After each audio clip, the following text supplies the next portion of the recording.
Behind the walls of the Vatican lies a world few have ever seen. Sealed archives, hidden tombs, and ancient secrets too dangerous to reveal.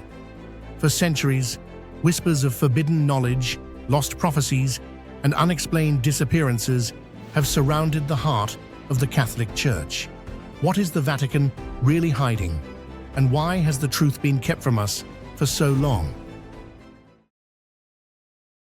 Beneath the radiant marble floors and flickering candlelight of St. Peter's Basilica, the most sacred symbol of Catholicism, lies another world, dark, cold, and full of unresolved mysteries.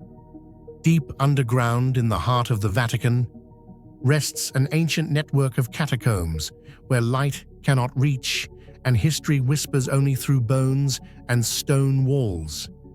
This is not just an old burial ground, it is a labyrinth where power, faith, and untold secrets are buried together.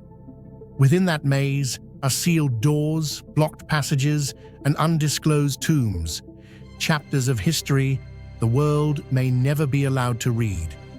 The Vatican above is a kingdom of light and belief, but beneath it lies a kingdom of shadow, of unanswered questions and truths buried too deep. Beneath modern-day Vatican lies the necropolis, also known as the City of the Dead, an ancient open-air cemetery dating back to the Roman Empire. Originally, it served as a burial ground for Roman nobles and citizens, but as Christianity rose and St. Peter, the Apostle, considered the first pope, was executed and buried there, the site quickly became the Sacred Heart of the Christian faith. Over time, layers of tombs were built atop one another through the centuries, forming a vast underground labyrinth stretching hundreds of meters and preserving over 2,000 years of religious and political history. More than just a resting place for believers, the necropolis stands as a living witness to the transformation of an entire civilization, from Roman paganism to Christian devotion. What draws the most attention in the Vatican catacombs is not what has already been uncovered, but rather what remains hidden. Many scholars and journalists believe that the Vatican is still withholding several undisclosed tombs which may contain the remains of early popes, unnamed martyrs, or controversial figures the Church prefers not to acknowledge. The fact that these tombs remain concealed raises suspicions that they are not merely ordinary archaeological sites, but may instead harbor secrets powerful enough to challenge long-standing religious beliefs or historical narratives of the Vatican. One of the most controversial theories surrounding the catacombs beneath the Vatican is the possibility that they may be concealing the tombs of deposed popes or figures linked to failed reform movements in church history. Over its 2,000-year existence, the Vatican has served not only as the center of spiritual authority, but also as a powerful political entity shaped by power struggles, doctrinal conflicts, and even assassinations carried out in the shadows.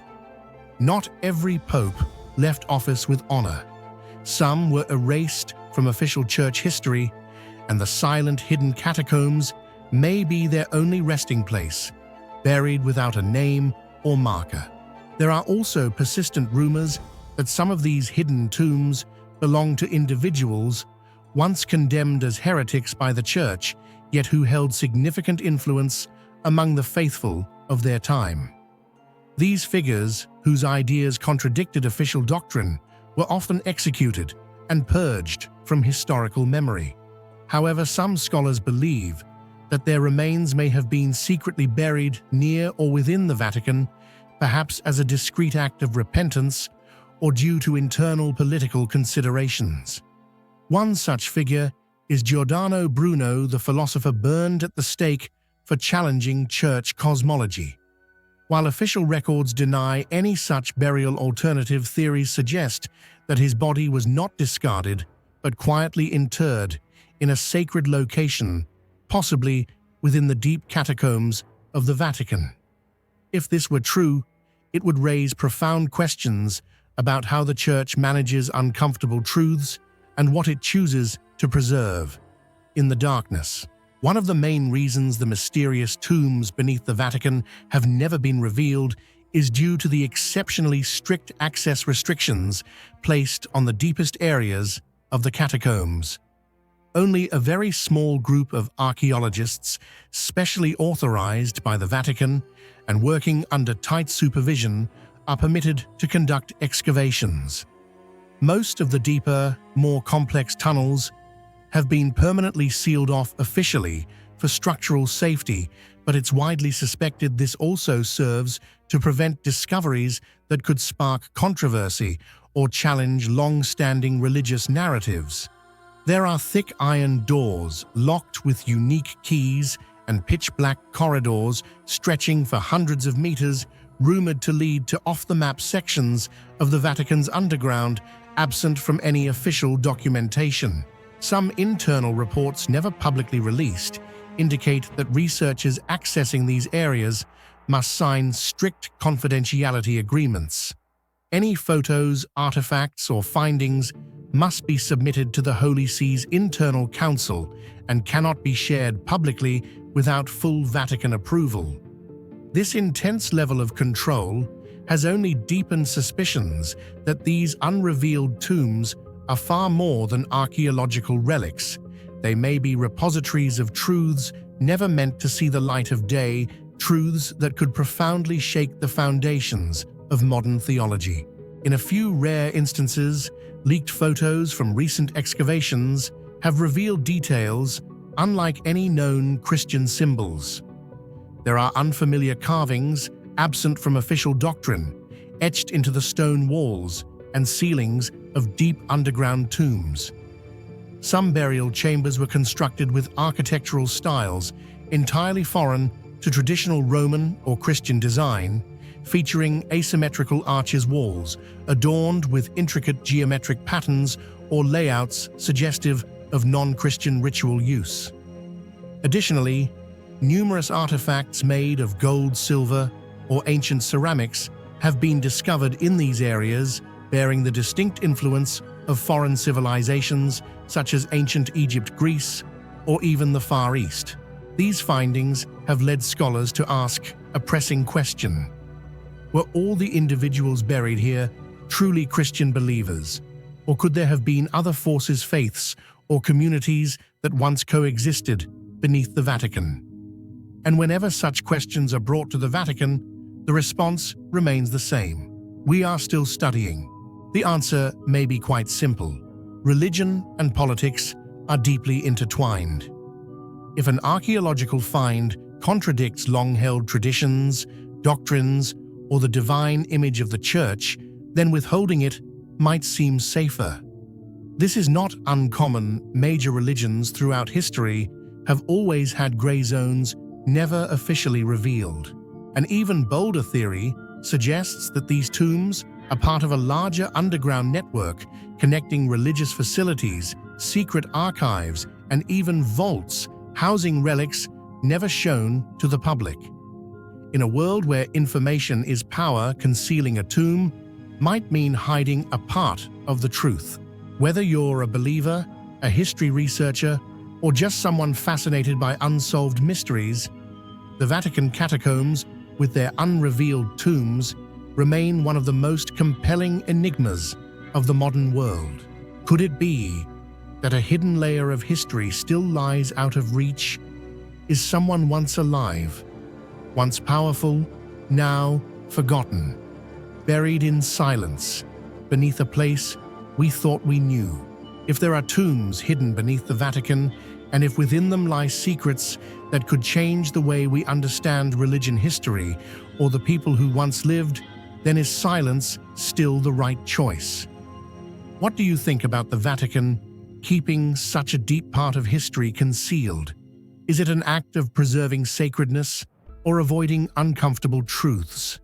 Share your thoughts below. Should everything be revealed, or are there some things that should remain forever in the shadows?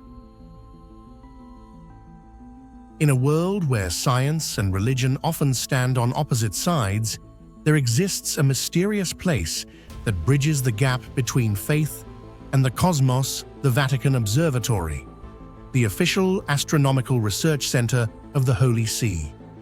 At first glance, it seems like nothing more than an ancient academic institution nestled in the serene gardens of Castel Gandolfo. But within its walls lies an archive so remarkable even skeptics would be stunned.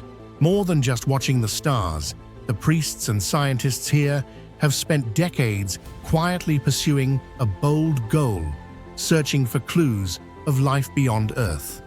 And even more astonishing, the Vatican is safeguarding critical documents related to astrobiology to such an extent that it compels one to ask, does the Catholic Church know something the rest of the world hasn't been told yet? For centuries, theologians have wrestled with a provocative question. If intelligent beings exist elsewhere in the universe, would that invalidate humanity's unique role in salvation? Surprisingly, instead of rejecting such a concept, the Vatican chose dialogue. Rather than suppress the idea, the Vatican Observatory has become one of the leading institutions in the field of astrobiology, a modern science dedicated to studying the possibility of life beyond Earth.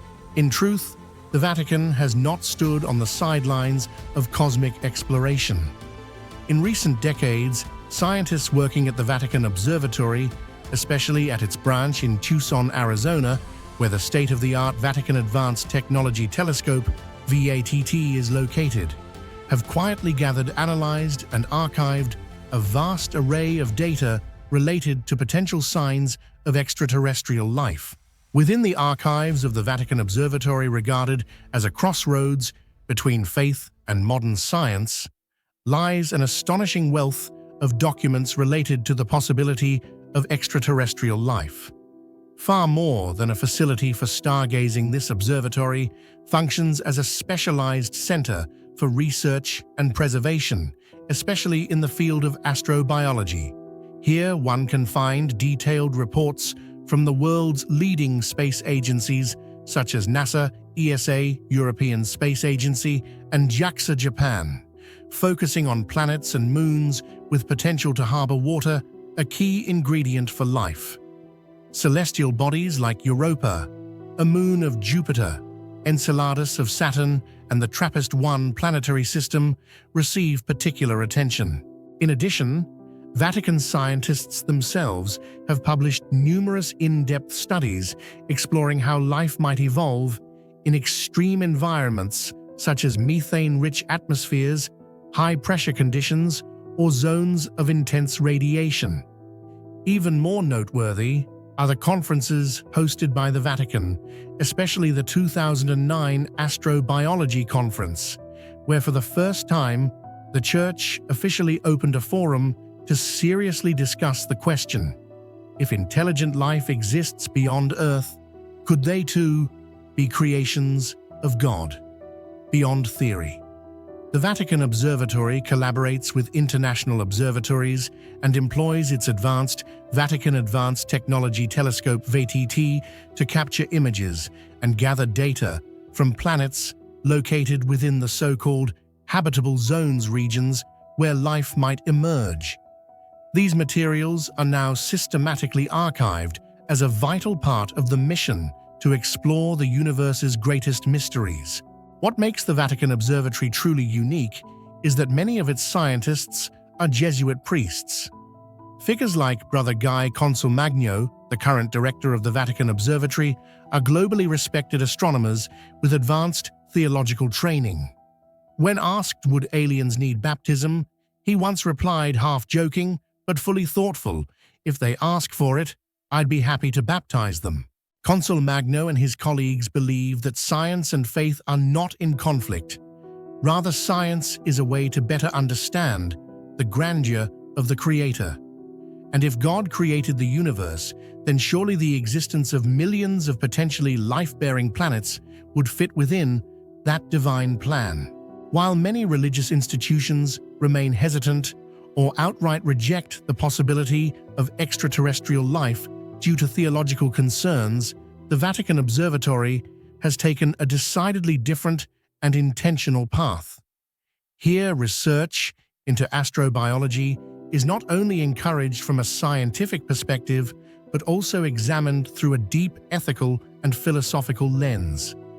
Questions once considered taboo, such as, if humanity detects a signal from an alien civilization, how should we respond, or do extraterrestrial beings have souls, are openly discussed.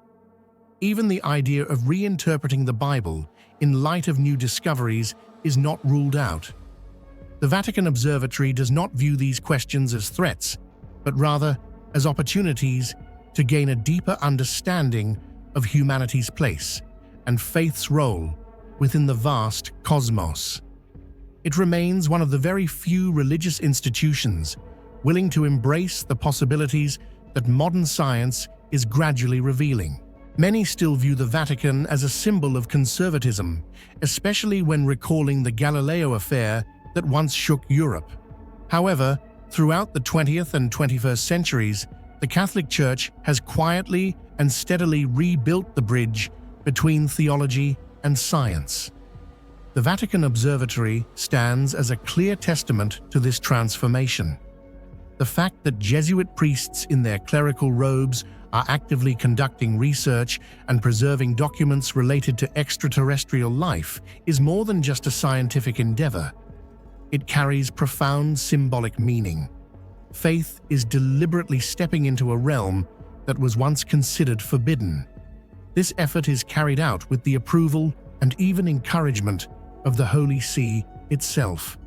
It sends a powerful message: the Church does not shy away from the mysteries of the universe. It is ready to confront them and seek truth through an open, fearless faith.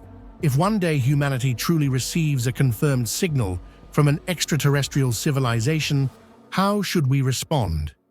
This question is not only scientific in nature, but also deeply ethical and philosophical one that Vatican scientists have contemplated for a long time. Though it is not NASA, the Vatican possesses something few research institutions do: a strong moral foundation for confronting earth-shaking discoveries. They believe that regardless of what form extraterrestrial life may take, such beings deserve dialogue, understanding, and respect as valuable creations within the vast universe.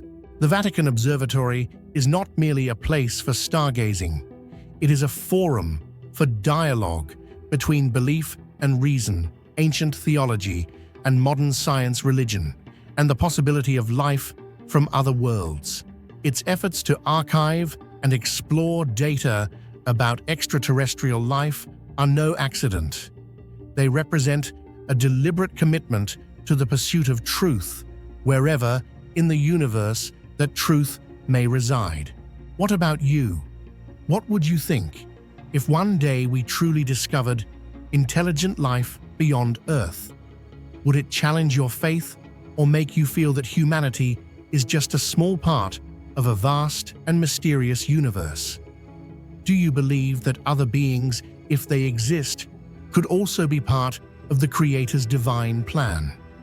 Share your thoughts in the comments below, because your answer might spark a fascinating conversation between science and faith. For over a century, a single question has haunted the halls of the Vatican and the minds of millions. What did the Virgin Mary truly reveal in the third secret of Fatima? It began in 1917, in the quiet hills of Fatima, Portugal, where 3 shepherd children claimed to have encountered a radiant woman who brought messages not just of hope, but of warning. The visions they described were powerful, symbolic, and terrifying. And while 2 of the secrets were eventually disclosed, the third remained hidden in the shadows of church archives for decades, fueling endless rumors, fear, and fascination.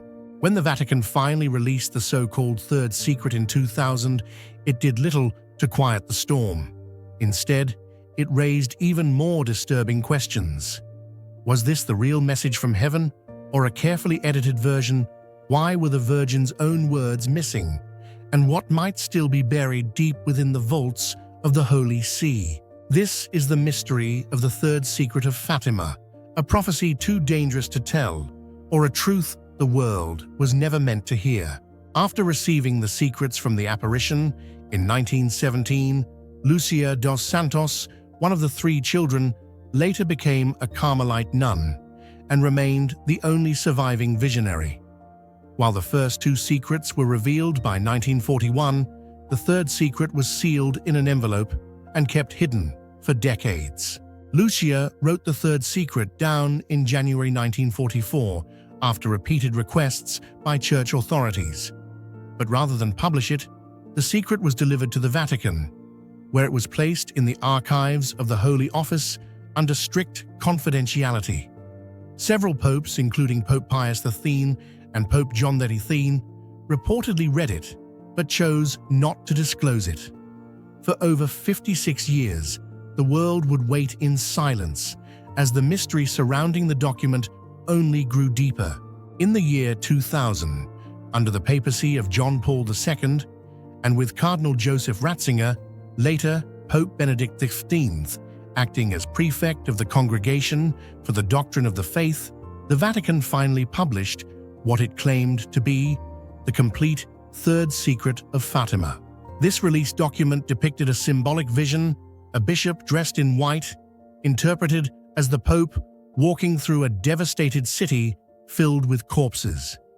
He eventually climbs a mountain and is killed by a group of soldiers firing bullets and arrows. Behind him, other clergy and lay people also fall in martyrdom. An angel then appears, holding a flaming sword and calling the world to repentance. According to the Vatican, this vision referred to the 20th century's bloody persecutions of Christians, particularly under communist regimes, and culminated in the 1981 assassination attempt on Pope John Paul II in St. Peter's Square.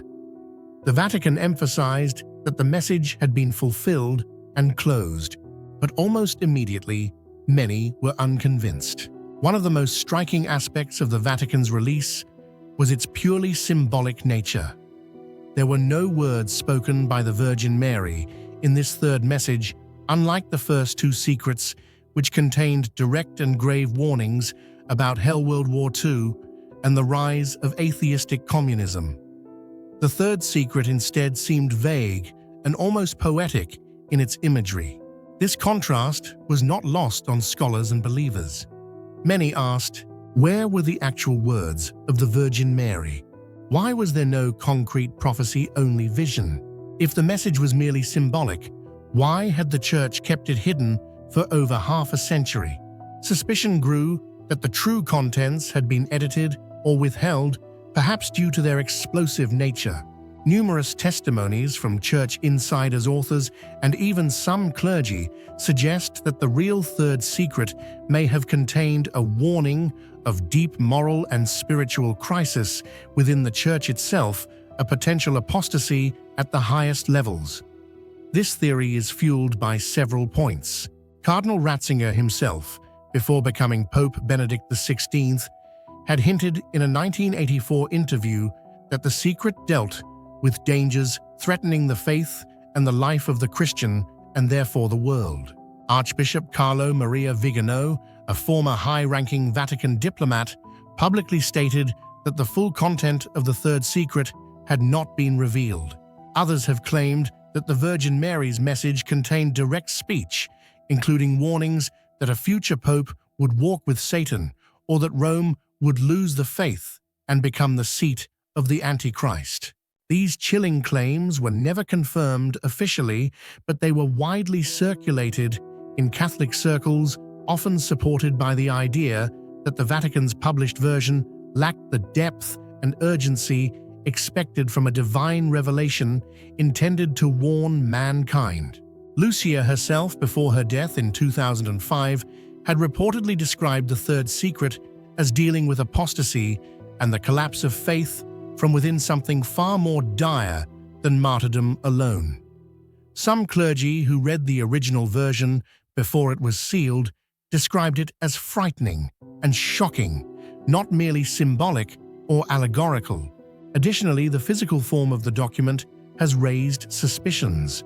According to earlier accounts, the secret was written on a single sheet of paper with around 20 to 25 lines of text. Yet the released version was a 4-page vision written on several sheets. This discrepancy led many to believe that there were two texts, one a symbolic vision as released, and another still hidden that contained the Virgin's actual words. By releasing a version of the secret that many viewed as incomplete or sanitized, the Vatican may have inadvertently created a crisis of credibility. For some Catholics, the idea that the Church could conceal a divine message for political or institutional reasons sparked disillusionment and distrust. Some traditionalist groups and clergy argued that the Vatican had betrayed the faithful by downplaying the prophetic urgency of the third secret. They believed that had the real message been shared, in time millions of souls might have repented, and the Church might have better prepared for the spiritual challenges ahead. Others point out that the Fatima message called for consecration of Russia, which many believe was never fully obeyed. As a result, the world has continued down a path of secularism, conflict, and spiritual decay, just as the hidden message may have warned. Critics argue that the Vatican had compelling motives to suppress part of the third secret: fear of mass panic over end times prophecies, concern that a warning about apostasy in the Church could undermine its authority, protection of ecclesiastical hierarchy and internal unity at a time of post-Vatican II turbulence. It's also possible that some leaders genuinely believed that revealing too much could harm rather than help the faith. But whatever the motive, the result has been decades of doubt and division. More than a century after the apparitions, the third secret of Fatima continues to haunt the Catholic imagination. In a world beset by war, moral confusion, and spiritual crisis, many believe that the third secret is not just about the past, but about our present and future. Whether censored, altered, or fully disclosed, one thing remains clear: its message of repentance, faith, and a warning of grave consequences resonates more than ever today. And perhaps the true question isn't what was written on the page, but whether humanity was ever ready to face it. What do you think about the third secret of Fatima? Did the Vatican reveal the full message from the Virgin Mary, or is there still a crucial part being withheld, perhaps too terrifying to disclose? Which theory do you lean toward: a symbolic vision of martyrdom or a prophecy about a crisis of faith within the Church itself? Share your thoughts in the comments below. Every perspective helps us better understand one of the greatest religious mysteries of the 20th century. Do you believe there's still something the world isn't ready to know?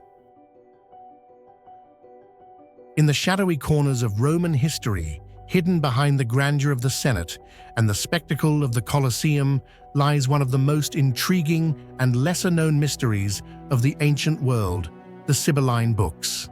These enigmatic volumes, shrouded in secrecy and revered with religious awe, once held the fate of the Roman Empire within their cryptic pages. Unlike any other text in Roman tradition, they were not widely read or taught. Instead, they were consulted only in moments of dire national crisis, when omens darkened the skies or plagues swept through the streets. Legend tells us that these books were first presented to King Tarquinius Superbus, the last of Rome's kings, by a mysterious woman believed to be a Sibyl, a prophetess from the divine realm. She offered 9 books of prophecies at an exorbitant price. When the king refused, she burned 3 and returned with the remaining 6, still asking the same price. Again, he declined. After burning 3 more, she returned one final time, with the last 3 demanding no less. Recognizing the supernatural weight of this gesture, Tarquinius finally agreed, and the books were purchased and locked away under the highest sanctity. From that moment on, the Sibylline books were not simply religious texts. They became a sacred instrument of statecraft. Guarded by a special priesthood and hidden within the Temple of Jupiter on the Capitoline Hill, the books were only brought forth when Rome was in existential peril. They were not read lightly, and certainly not by just anyone. Only the appointed priests, known as the Quindecimviri Sacris Faciundis, had the authority to open them, interpret their meaning, and prescribe the rituals necessary to appease the gods. Yet, it is not merely the books' secrecy or their dramatic origin that gives them their mystique. What truly elevates the Sibylline books to a level of near-mythical fascination is the mysterious, ambiguous nature of the prophecies themselves. The Sibylline books did not issue clear instructions or neat predictions. Instead, they offered ambiguous, poetic, and often perplexing verses resembling riddles or coded messages. These lines were not meant for the masses to understand. In fact, their meaning was deliberately cryptic, open to layers of interpretation, and it was this obscurity that gave them power. The priests who consulted them were tasked not merely with reading, but with deciphering, and their interpretations often shaped the course of Roman religion and policy.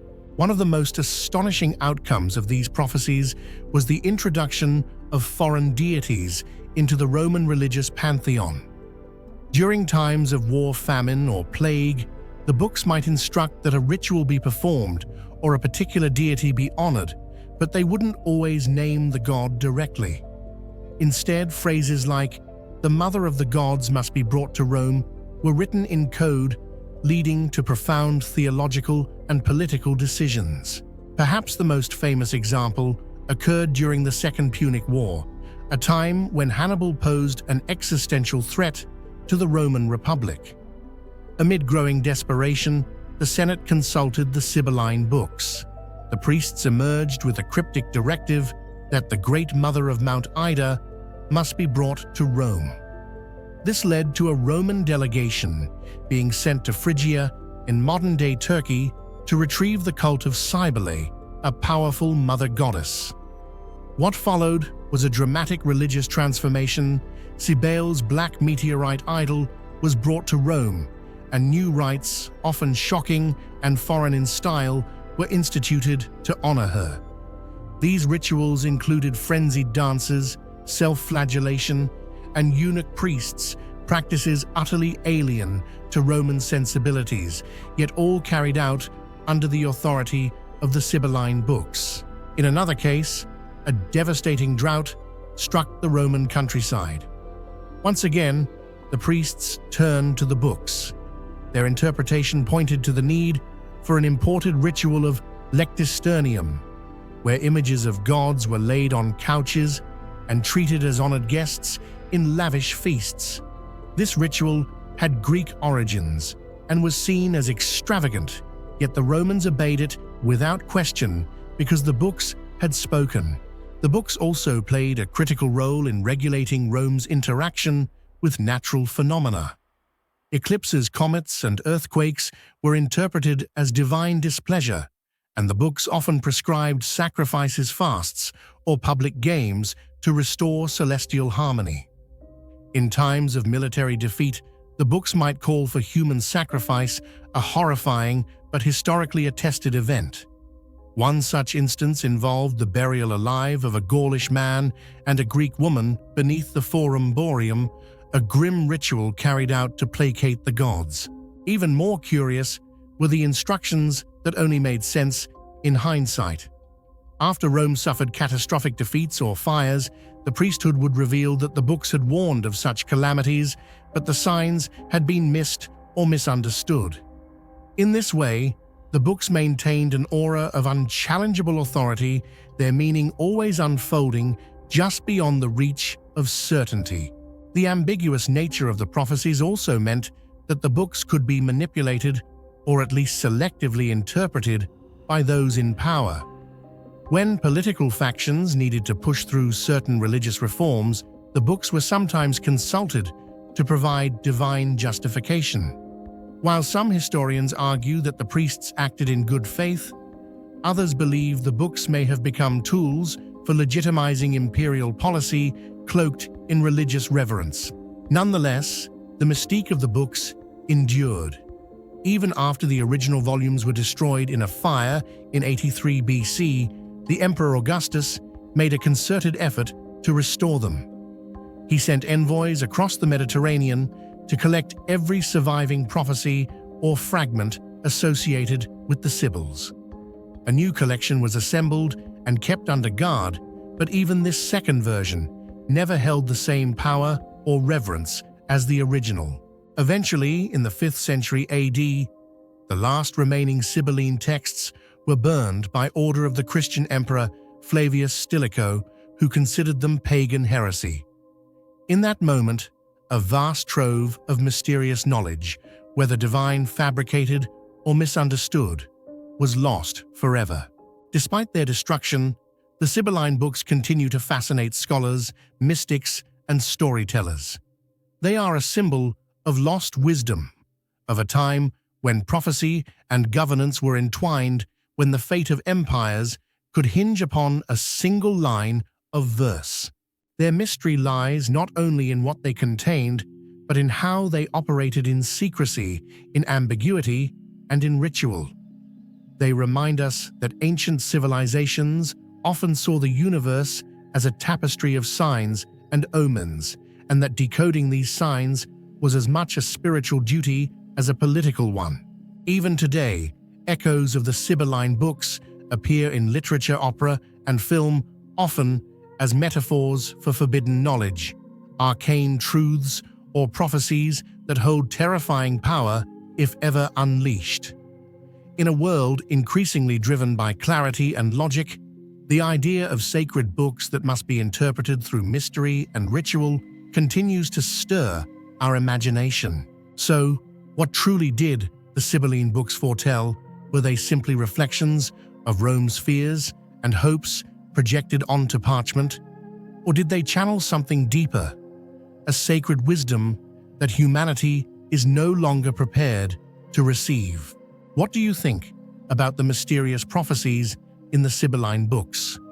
Were they merely a tool of power disguised as religion, or were they truly warnings from a higher intelligence beyond time? If you had the chance to open one page from those sacred texts, what would you ask about the future of humanity? Share your thoughts in the comments, because who knows, maybe someone among us will understand what even the Roman Empire once failed to decipher. In the heart of Vatican City, the holiest site of Christianity, stands a door that the world has only ever seen from the outside. Behind that door lies no treasure of gold or silver, but rather the most powerful vault of knowledge humanity has ever preserved, the Vatican's secret archives. This is not merely a library, it is a time machine, a repository of secrets never revealed, with the potential to rewrite history, challenge faith, and shake the very foundations of religion that have endured for millennia. Though recently renamed the Vatican Apostolic Archives, the title's Secret Archives clings to it like a lingering ghost, for not everyone believes the secrecy has truly vanished. For centuries, rumors have persisted that within those shadowy halls are hidden proof of extraterrestrial life, apocalyptic prophecies, the lost records of the Knights Templar, and even untold truths about Jesus Christ himself.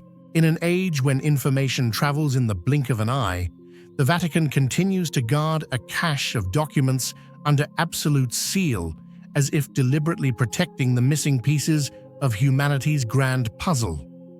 And that very act has turned this archive into the ultimate symbol of informational power, knowledge control, and an endless fascination that refuses to fade.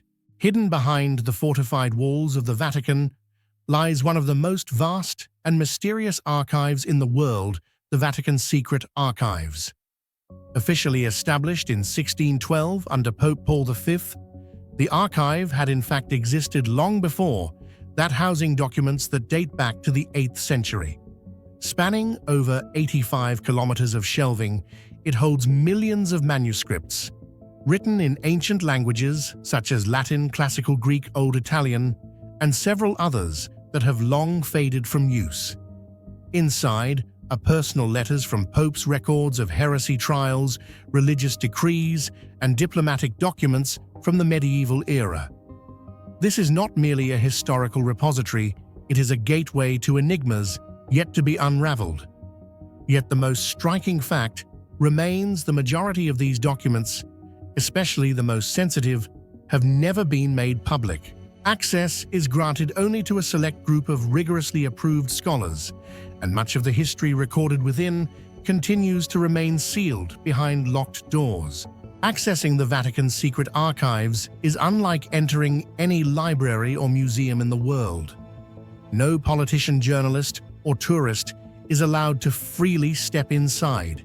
Only a small group of scholars, those with exceptional academic credentials and who pass the Vatican's strict vetting process, are granted permission to conduct research, and even then, only within extremely limited boundaries. Even those fortunate few are not allowed to take photographs, copy documents, or bring in recording devices. They may request a maximum of 3 documents per day and must know the exact reference code of each document in advance, effectively eliminating the possibility of any accidental discovery.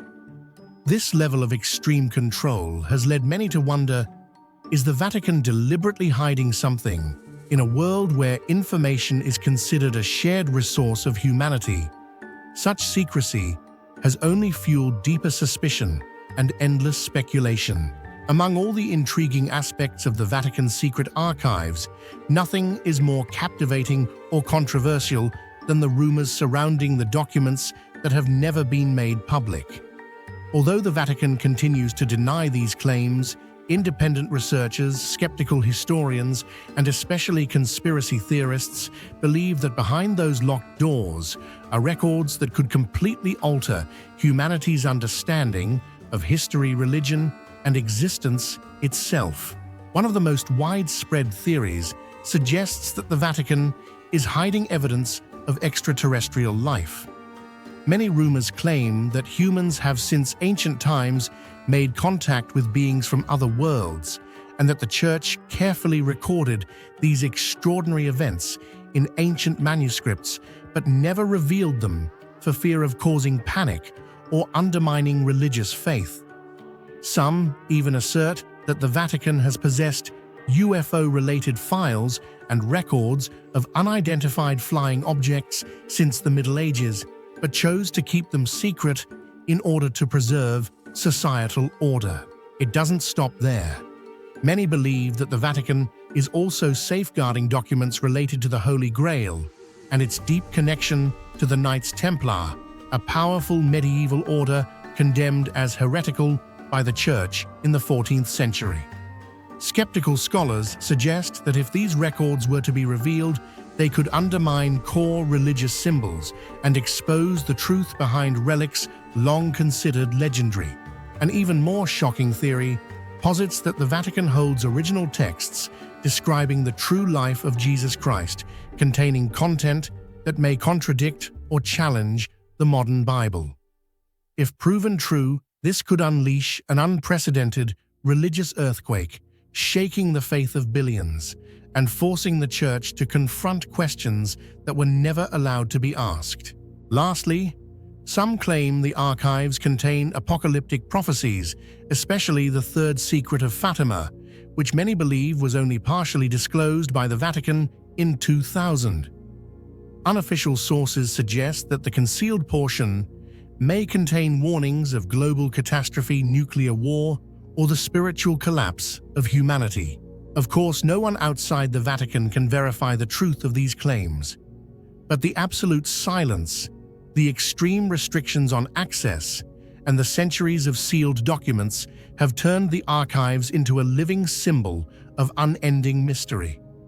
To the public, the mere existence of texts that no one is allowed to read stands as the strongest evidence that perhaps something profoundly important, is indeed being hidden.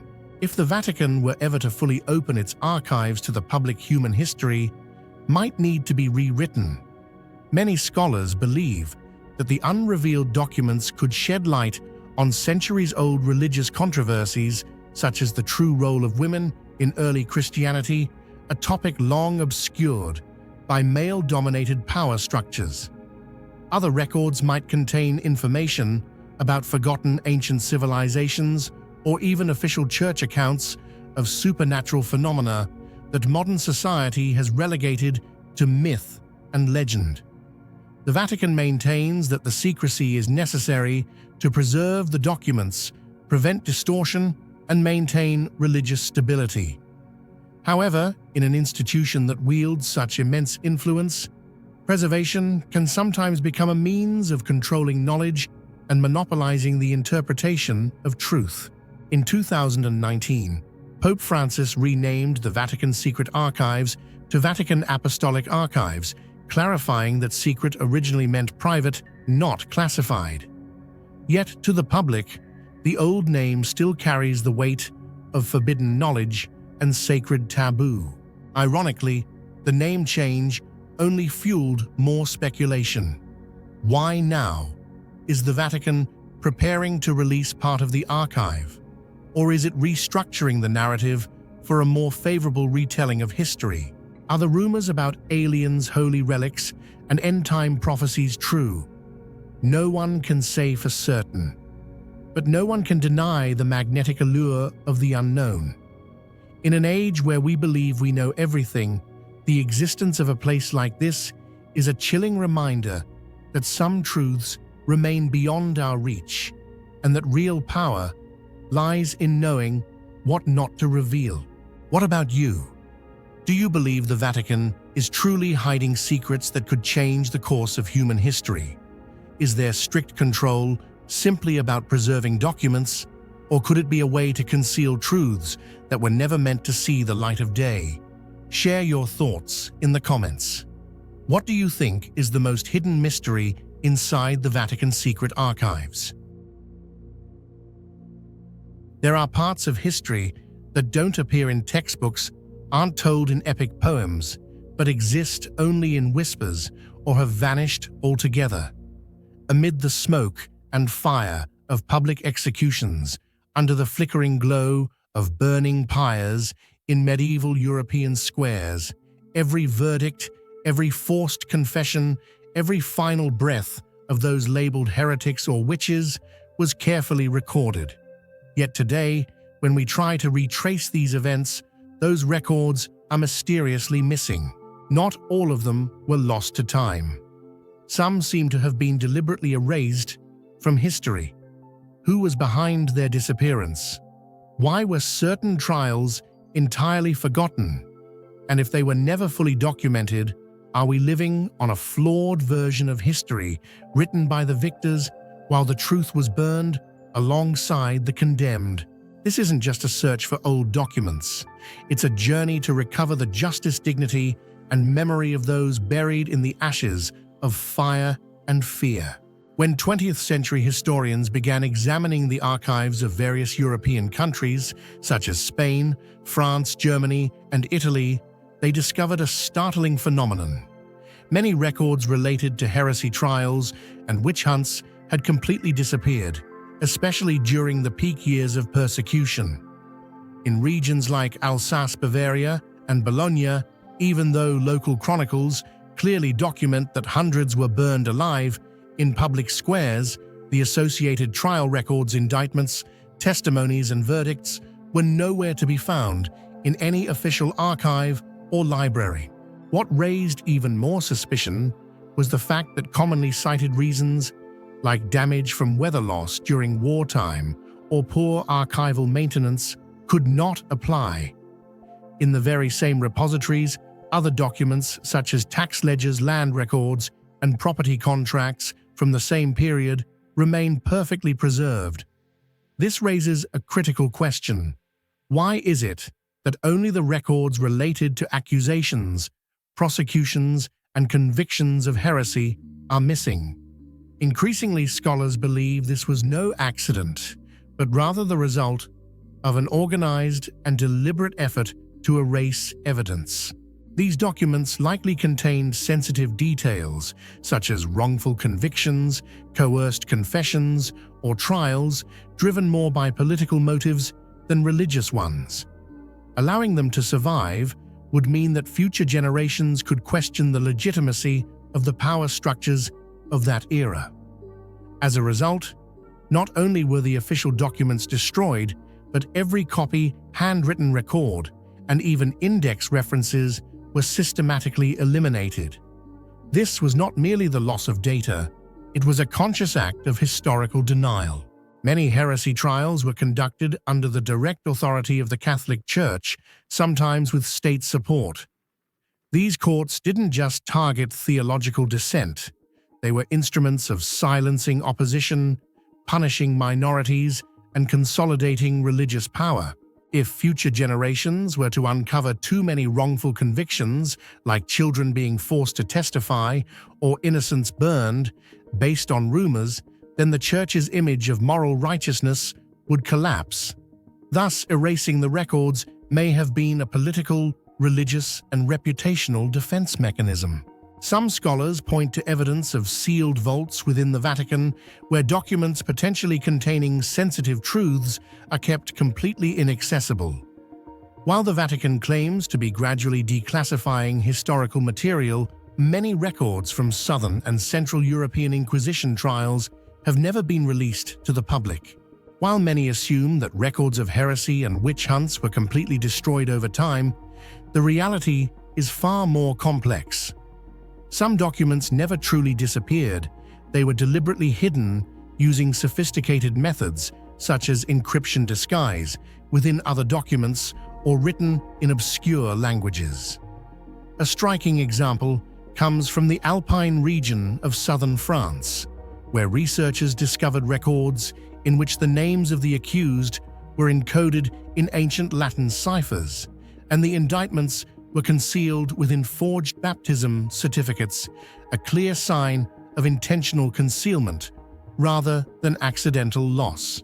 These discoveries have fueled the theory that certain monks or archivists, driven by compassion, deliberately preserved the truth from religious censorship. Instead of allowing the records to be burned during purge campaigns, they embedded them within unsuspected documents or wrote them in local dialects instead of Latin to avoid drawing the attention of church censors. The problem, however, lies in the fact that without specialized knowledge to decode them, these records remain effectively lost. Even if they still physically exist, tucked away in monastic libraries, rural archives, or forgotten family collections, they remain inaccessible without understanding of the language symbols and historical context of the time. In other words, the disappearance of truth sometimes stems not from destruction, but from silence and the inability to decipher what lies dormant, waiting to be uncovered. The mass disappearance of these records isn't just a loss of data, it represents the loss of living testimony from a time of profound injustice. Thousands who were condemned as heretics or witches will never have their names cleared, nor their stories heard. Worse still, the selective nature of what was erased and what was preserved has shaped history in favor of the powerful. What remains often supports the narrative of authority, while the victims' voices have been silenced forever. Imagine a widowed woman accused of witchcraft because of her folk healing knowledge, tortured to death. Yet there is no surviving record to prove her innocence. History will remember her only as a convicted witch. And then, not at all. Over the past half-century, historians, archivists, and human rights researchers have embarked on a tireless journey to recover what was once hidden or erased. Secret archive maps, personal diaries, ancient letters, even drawings and poetry, all are now treated as precious fragments in reconstructing a historical narrative that had been shattered. With the aid of modern technology, such as AI capable of recognizing ancient handwriting tools for restoring faded manuscripts and algorithms to decipher encoded texts. Many doors, once thought permanently closed, are gradually being reopened.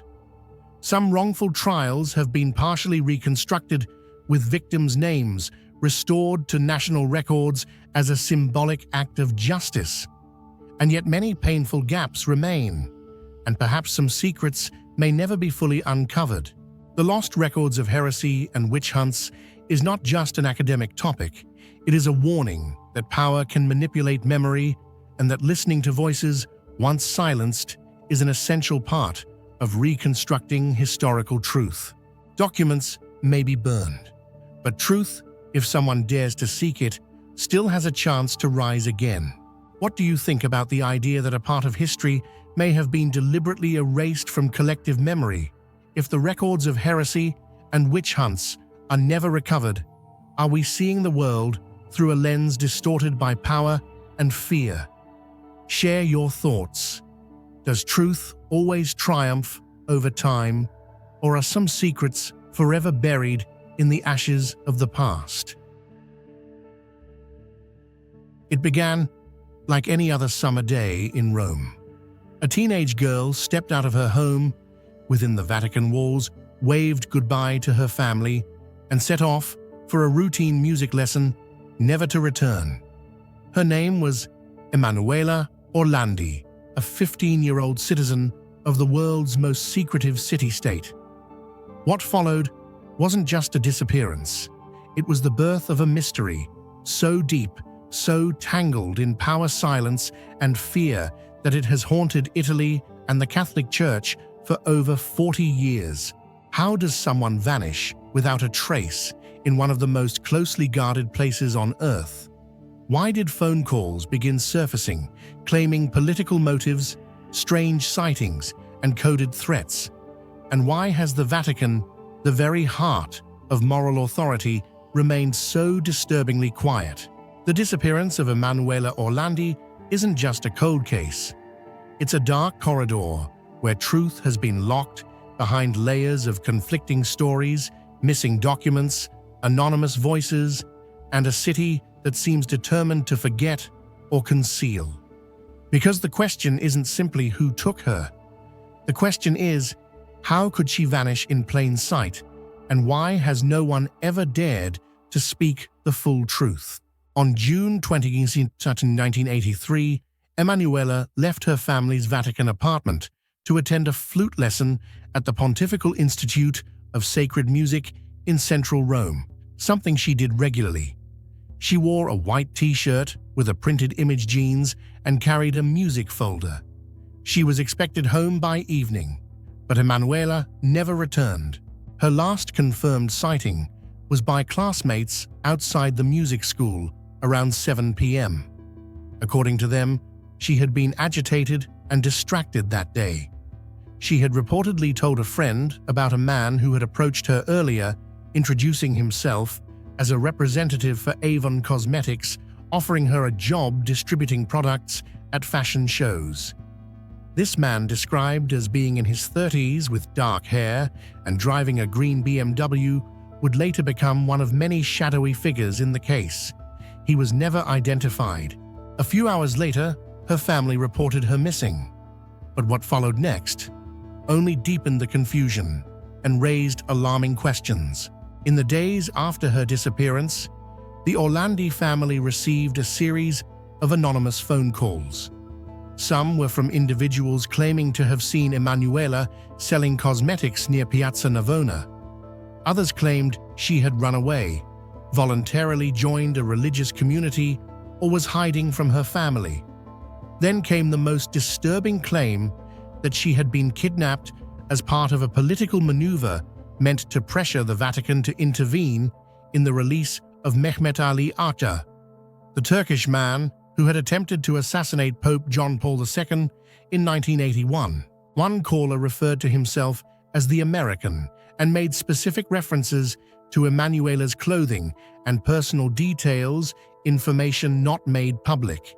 He claimed she was alive and would be released if the Vatican complied. These calls added a new layer of fear and ambiguity. Was this a political abduction or an elaborate hoax? The Italian police, the Vatican Gendarmerie, and Interpol all became involved, but their coordination was poor and often conflicted. Emanuela's family, growing increasingly desperate, found themselves surrounded by silence and misinformation, both from institutions and the media. Despite the Orlandi family's proximity to the heart of the Vatican, the Church remained disturbingly silent in the early stages of the investigation.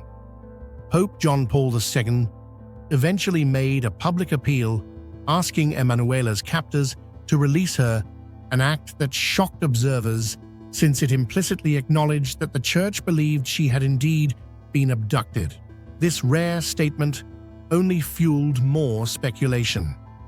Why would the Vatican be so quick to assume a kidnapping? Did they know more than they were willing to say? And why had the case attracted such little cooperation from Vatican authorities behind closed doors? As years passed, theories multiplied. Some believed she had been abducted by the Italian mafia, specifically the Banda della Magliana, to exert pressure on the Vatican Bank, which was embroiled in a massive financial scandal. Others suspected involvement by intelligence agencies or even a sex trafficking network that used Vatican connections to operate beneath the radar. More outlandish claims pointed to secret sects within the Church itself. But through all of these swirling narratives, one element remained constant and deeply disturbing: the bizarre, theatrical, and contradictory manner of Emanuela's disappearance. It was a disappearance marked by apparent planning, anonymous manipulation, and most troubling, an apparent knowledge of Vatican routines. The nature of the disappearance becomes even more disturbing when reconstructed as a timeline. Afternoon, June 22nd. Emanuela leaves for her lesson. Speaks to a friend about the Avon man. 6:45 to 7:20 p.m. Spotted leaving the music school. Described as distracted. Some reports claim she got into a car. Later that evening, no sign of her. Family reports her missing.